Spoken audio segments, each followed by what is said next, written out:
Good day, ladies and gentlemen, and people all around the world. Welcome to the newest edition of the Wolfpack Discs year-long fantasy league recap.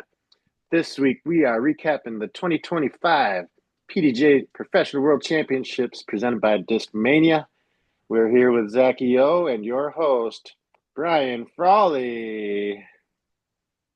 Zac O. What can I say?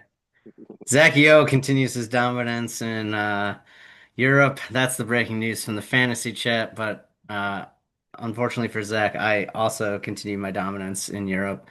Zach goes undefeated. I have one loss this week, which means Zach closed zero gap on me, or 0.001, depending on how you look at it overall. Richard was he was out camping, didn't watch it live, caught up. So he'll t his take will be a shortened take, I imagine. But I once again set the alarm, got up, had to do it live. Brother Joel came over on Saturday and brought donuts. It was a great time. But yeah, I'm gonna say it this year, and I think most of you will agree with me. FPO has been more entertaining than MPO on almost every tournament. Like I've thoroughly enjoyed getting up and watching FPO to the point where I almost wish it was the old school days where FPO went second because it was a little bit more exciting. We've had some better finishes on the FPO side overall. That being said, wow, great job, Europe. Great job, UC and team. Super cool to watch. Both the courses showed well. I thought Terry, Nate, Val, and JK did a wonderful job. I thought Brian and Perk did great on the course as well in the post interviews and whatnot. Overall, it was a world-class event in my opinion. Definitely would love to get to that sometime. That's become shortlist on my disc golf bucket list is to go and visit that course, maybe see a European Open action later in my life. But Zach, as we lean towards last week, what's your biggest takeaway from the weekend? You know,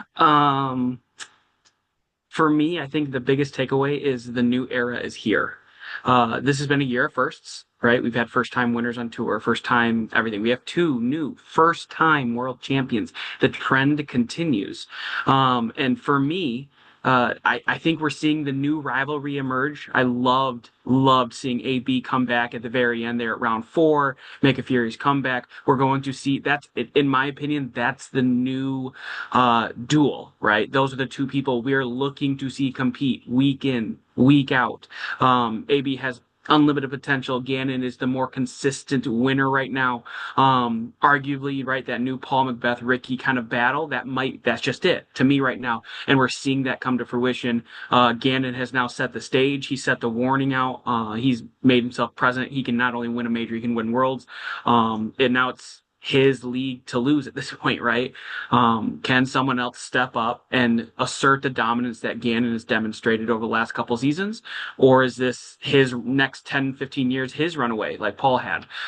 So I loved it. I loved seeing that story develop. I loved seeing that happen on the MPO side specifically. It was entertaining to watch. It was entertaining to talk about with, all my friends. So for me, that was the takeaway. Seeing the new emergence of dominant players come to the front and they just showcased and showed out. Richard, what's your 2 cents on the weekend? Hmm.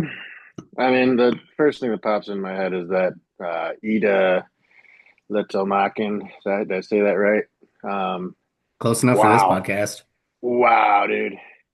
I mean, not only did she have she had the best tournament other than one hole, obviously, and she just looked so calm and cool, and she's throwing as far as like Hannah Blumross is.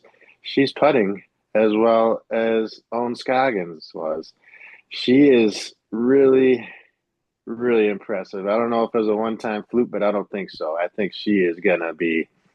I mean, she's still I think growing too. Like she's just like she looks a lot smaller and younger than everybody. So um, I'm excited to see where she can go. And on the other side of the men, it was a very different top 10 other than maybe Gannon Burr. I mean, there's a lot of names that you know, but there's a lot of names missing from the top 10 or 20 that you would not expect to not be there. So, um, yeah, I just think it was a few surprises out there, but then Gannon Burr winning it, he was a favorite, at least in my book, and I think a lot of people's books. So, that was predictable. But then, like Goose Gossage was only one behind him.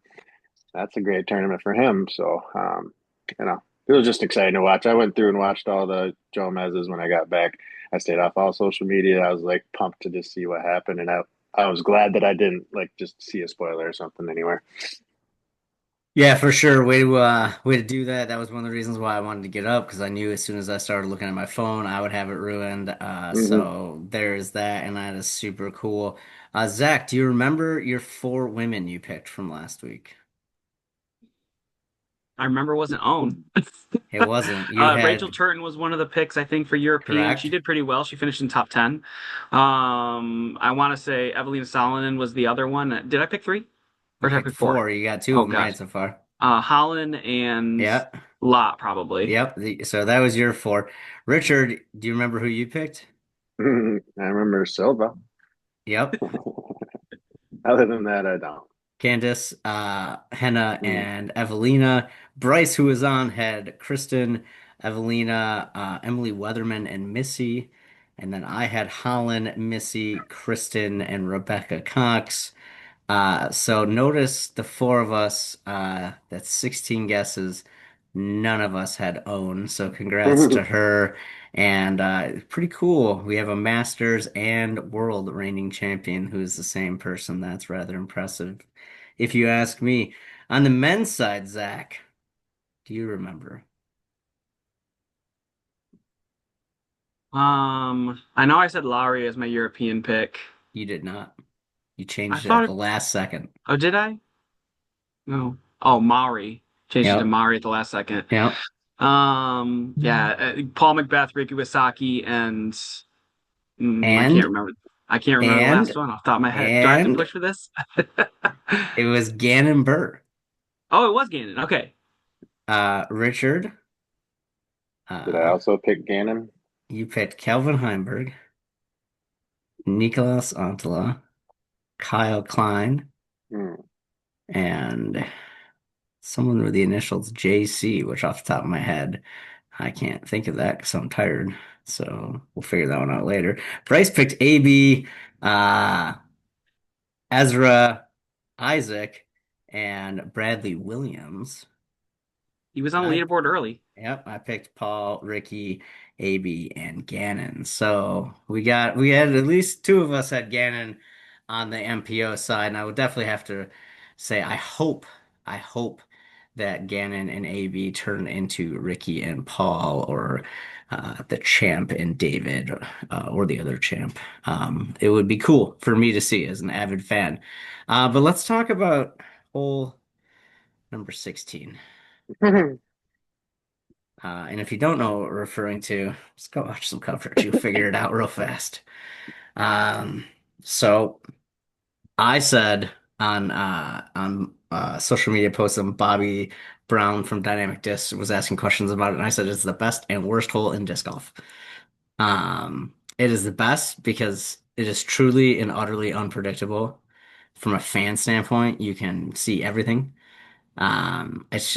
It's just cool. And then it's the worst because sometimes you watch two of your favorite players like Missy Gannon and Luke Taylor uh get, get the old 14, which, I've gotten worse, so not a big deal. But yeah, it's tough to watch, especially when it's your player or it's on coverage.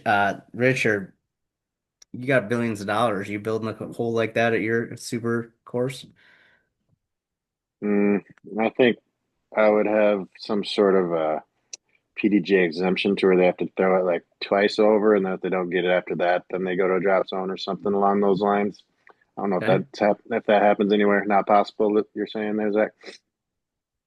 Fair. fair. Well, I like the thought. Zach, what's the outcome? It What are will we be looking here? required to be on the course. Every hole. Back, no, no, that's bad. It has to be on the back nine and it has to be within the last four, but not the last hole. So 15, 16, or 17 has to be in the same spot. It's the only, like, first of all, let's think about USDGC. Has one in the final three holes. It has the same amount of drama. The hole isn't innately unfair. There's nothing about the hole itself that's bad. You throw into a clear landing zone. You have to hit a relatively tight but fair green. The front of it is protected, so you can't just scoot it up a hill blindly. So you have to have some skill and some touch, and then it's stroke and distance. Now, I love that Europe fought the double drop zone from earlier that was announced this year to make it the stroke and distance without it being stroke and distance. You get to take it to the edge, so you get a little closer, and then after that, it's pretty much stroke and distance. Yeah. Um, and second of all, I think it's a great hole anyway, because even if we look at her 13 that she took on coverage, every single OB she took was not a relation to being long of the OB. It was a Yeah. pitch to try to park it, and she missed short. She would have taken the same stroke if you crossed in bounds and you get to take, you know what I mean? So I really like the island. It requires you to have touch. It requires you to have stamina. It requires you to be focused and lasered in late in a round. It's big swings, right? We talk about elevated baskets sometimes being bad. If you have a lot of them, having one of these and it not be every round because they only did it 3 out of 5 was great. I think it's a great hole, just like USDGC. Love it. Required on my course.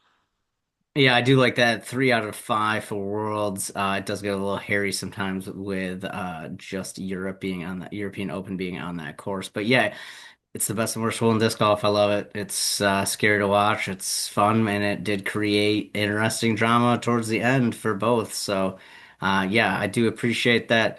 Pretty cool in my opinion. But let's move to some non-winners. We had a interesting MPO final couple days with Aaron Gossage, Nicholas Antela. You know, both battling, but getting, not quite close enough. AB obviously got close too for a minute there. But looking at just Goose and Nicolas, whose career do we think has a higher ceiling? Whose career do you think has a higher ceiling based on what we've seen them do in these majors recently? Zach, I see you pondering, but we're coming to you first, so figure it out. Yeah, I think Nicholas has the higher up end currently. He's been playing better in the United States. He's been more consistent over the last couple of years. And he's become second at major multiple times now. Goose has kind of had some inconsistencies, although if he hits the right course, he can show flashes of dominance. For me, though, he has flashes of dominance at the wrong courses. And what I mean by that is USDGC and the Beast are two courses that anyone can play well at if you play clean. His game suits well at both those courses, which means if he does well there, it's not expected, but it's not surprising either. Versus being really good at D-Glow, that I would be more surprised that he rips that course apart compared to other players. So I think Nicholas has shown more versatility in his game. I think he has a higher ceiling currently right now.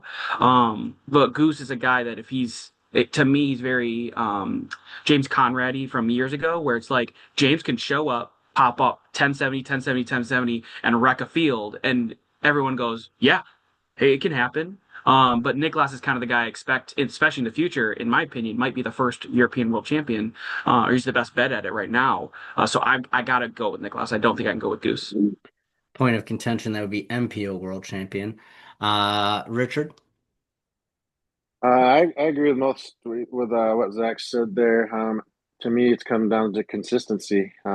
You this year, I think we've been seeing Nicholas at least in the top 10 about every week, and Goose not necessarily at all. So he's had some good showings, but I'm looking at Nicholas every week. I'm looking at the leaderboard, and he's on my fantasy team, so I'm checking in on him more than most players. But he's always kind of like, he could strike a little bit if the leader, has a couple bad holes and he stays up there. Like even this past tournament, he bogeyed 2 of the last 4 holes, or else he would have tied Gannon. Oh, I mean, Gannon bogeyed one of those also, but that doesn't matter. Like Nicholas very easily could have parred hole 15 and 18 and been tied with him. So they lost by 2. So, I mean, he's right there. Ladies and gentlemen, everyone notice how much better the podcast is when Richard actually does a little preparation, looks at stats, and has answers they didn't just make up. Ladies and I'm just looking gentlemen, right now, honestly. hey, that's at least you did something. Yeah, I come down to if you got a 28-foot putt on the last hole to win a world championship, who you gonna pick in that situation? And to me, it's Nick Loss. So I'm going with Nicholas in that situation. Just quick, one word answer. One word answer. Whose career would you rather have as of right now, Goose or Presnell? Pierce. Prez. You both talked at the same time. I believe you both said Prez. I said Goose. Okay, you said Goose. So no major Hmm. for Richard, but Zachary got the major. I probably without looking, I would bet you Richard's won more money then. Um, But we have another quick debate. Kristen Lott DNF'd, hoped that she gets a rest and recovery and balance that she needs. Seems like she may be burning the candle at both ends, putting a lot of pressure on herself. She is a superstar there in Europe. I would know nothing about that type of pressure. So wishing her the best, but the GOAT debate obviously pops up after every major. And people right now, because of the last couple performances in majors in this season, maybe are arguing that she's not the GOAT, having a little anti-recency bias, if you will.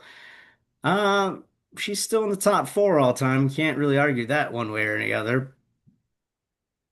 But I think she still is, or is second place. She's right there. Does it really matter who is right now? Zach says it matters right now. Zach, talk to us. So I'm less. There's a difference between goat and boat, right? The best of all time and the goat, right? So Yeah. she is not the GOAT as of right now. Paige Pierce has the GOAT status, career wise, accolades. She just has it. Now, a lot over the last few years has been challenging that thought. We're like, no one's ever going to compete Paige in the recency. And then 3 years span, we're like, okay, hold on. We might have Kristen, who's the boat. Like, she might be able to do it. So to me, Kristen doesn't have the GOAT status yet. And I think this year, I'm hoping, has a short term loss for a long term gain.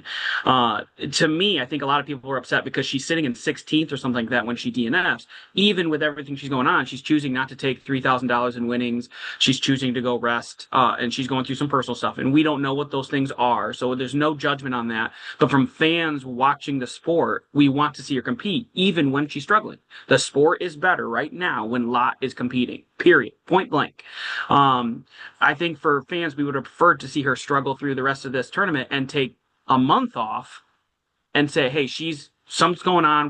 I mean, we saw her cry in round one interview. We get it. We want her to be healthy, but we want to see her finishes out, take whatever she can, and then move forward and say, I need a break, I need a rest, whatever. Miss Ledgestone, miss Declo, and then finish out the rest of the year. That's fine.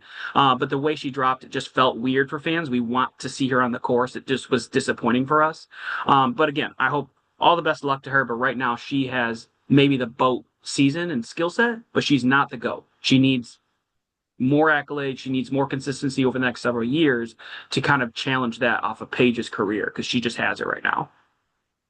That is a fair and well thought out response, Richard.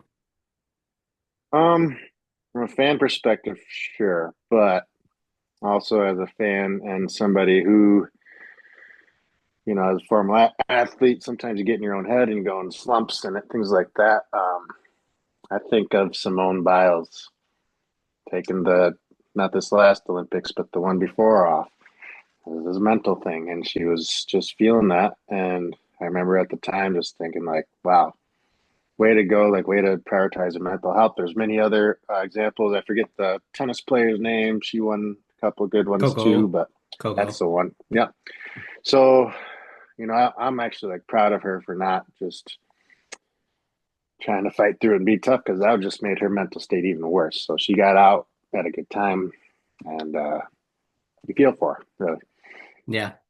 Fair and well said. Fair and well said. Wishing her the best. If there was betting odds for her first tournament back, she'd probably be number one or number two. So, yeah, we'll wish her a quick recovery and back onto the course.